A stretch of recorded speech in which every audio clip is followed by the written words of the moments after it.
kita bersama. Insya Allah dengan Kementerian Kesehatan, Kabupaten Nagan Raya dan Indonesia.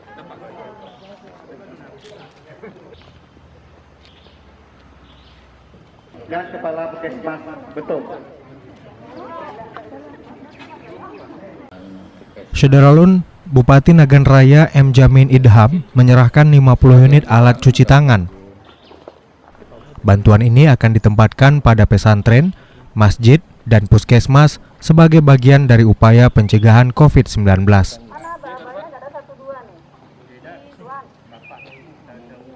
Pada kesempatan ini juga dilakukan penyerahan alat kesehatan untuk puskesmas di Nagan Raya.